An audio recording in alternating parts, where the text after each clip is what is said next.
You can see that there are so many varieties of literature available. So many different kinds of books talking about different aspects of life, different knowledge they're offering.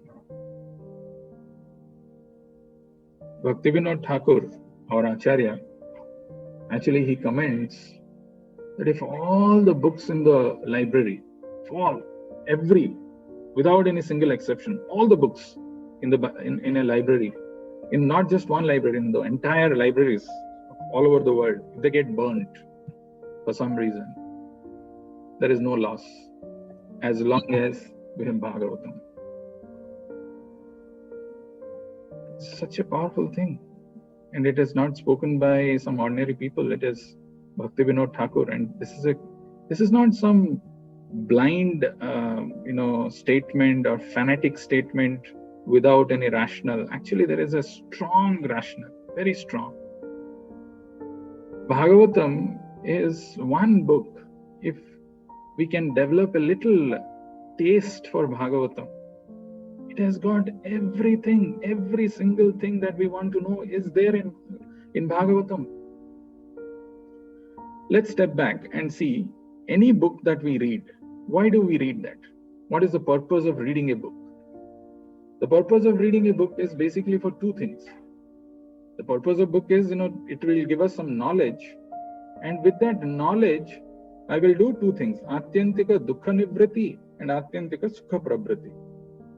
I will get rid of some miseries, some distress, because I'm lacking some knowledge. I don't have that knowledge. I don't have the know-how. If I get that knowledge, it will help me overcome the distress or the miseries or the difficulties. And not just that, it will also give me Sukha, Atyantika Sukha Pravrati. I can enjoy after that. That's the reason we read.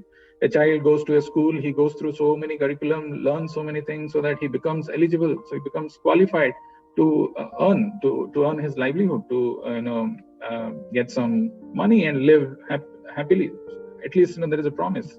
That's how we even if some things we don't like, we read it. But Bhagavatam is saying, "Oh foolish man, realize that this place is Dukkhalayam Asasvatam. You are actually looking for happiness. You are actually trying to remove these miseries. You are actually trying to eradicate this distress. But this place is Dukkhalayam Asasvatam. So if you are really looking for happiness which is eternal, permanent, everlasting, then don't look for happiness in this material world. Look for happiness in the spiritual abode and see how you can go there and how you can experience, not just by going, by being present here also with the same consciousness, you can experience that happiness, which is not material, which is actually insignificant. There is no comparison of material happiness with the spiritual happiness. And that is what Bhagavatam, that is why Bhagavatam is described as Amala Puranam. Amala Puranam. There is no blemish. It is pure, it is clean, free from all the impurities, and gives us that happiness which is permanent, which is eternal, and gives it in unequivocal. There is no ambiguity. There is nothing like there is a confusion as to what needs to be done. I'm not clear. I'm not sure. Nothing. It is very clear.